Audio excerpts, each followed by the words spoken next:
Please subscribe my channel and press the bell icon.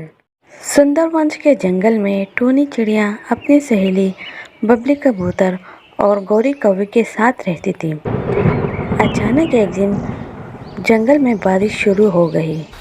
दोस्तों, ये बारिश तो बहुत तेज़ है और ऐसा लगता है कि ये इतनी जल्दी नहीं रुकने वाली। ऐसा ही होता है।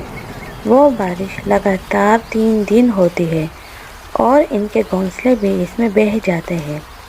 वो तीनों किसी न किसी तरह अपनी जान बचा लेते हैं और दूसरे जंगल की तरफ रवाना हो जाते हैं। मुसलसल सफ़र करने की वजह से वो तीनों थक जाती है और एक पेड़ पर बैठ जाती है। मुझे तो बहुत भूख लगी हुई है, मुझसे मज़ीद नहीं हुआ जा रहा और रात भी काफ़ी हो गई है। सब्र करो दोस्तों, यूँ हिम्मत नहीं हारनी चाहिए।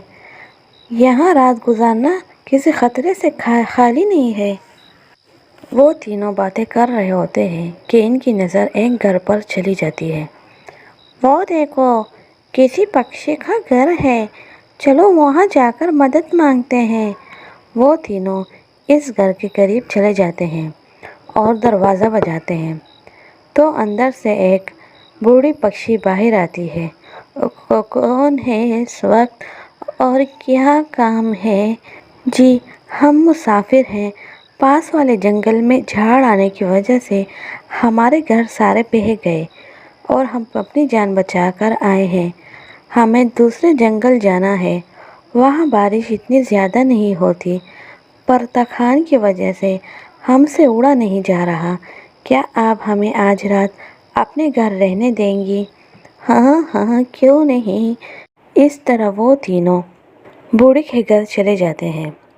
बूढ़ी पक्षी इन तीनों को कुछ दाने देती है और चाय भी रख देती है। माँ जी, आप यहाँ अकेली रहती है, आपके साथ कोई नहीं रहता?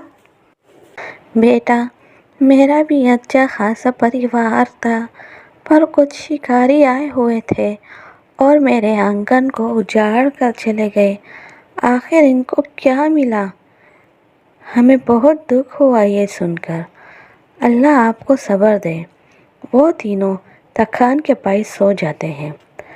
अगली सुबह वो तीनों बूढ़े पक्षी से कहते हैं, धन्यवाद माँ जी, आपने कल रात हमें सहारा दिया। बेटा, तुम लोग चाहो तो यहाँ रह सकते हो, मैं वैसे भी अकेली हूँ। नहीं माँ, आपका शुक्रिया। हम दूसरे जंगल जा रहे हैं, वहाँ हमारे दोस्त हमारा इंतज़ार कर रहे हैं। और यूँ तीनों इजाज़त मांगकर वहाँ से रुखसत हो जाते हैं। कई मुसाफतें तय करने के बाद आखिर वो लोग दूसरे जंगल पहुँच जाते हैं। वो जंगल बहुत ही खूबसूरत होता है। टूनी और बाकी सब अपने लिए पक्के घर बना लेते हैं। टूनी की दोस्त इससे मिलने आती है। टूनी, तुमने बहुत अच्छा किया कि तुम यहाँ आ गई। मैं तो बहुत पहले तुमसे कह रही थी कि यहाँ आ जाओ, पर तुम नहीं मान रही थी। दोस्त, मुझे इस जंगल से लगाव था। वहाँ मेरे माता पिता की यादें थीं, पर ये जंगल भी वाकई में बहुत खूबसूरत है और यहाँ अब हम सब दोस्त मिलजुल कर रहेंगे। और यूँ टूनी इस जंगल में अपने दोस्तों के साथ मज़े से रहती है। वीडियो अच्छी लगी हो तो लाइक कीजिए और कमेंट करके हमें ज़रूर बताइए।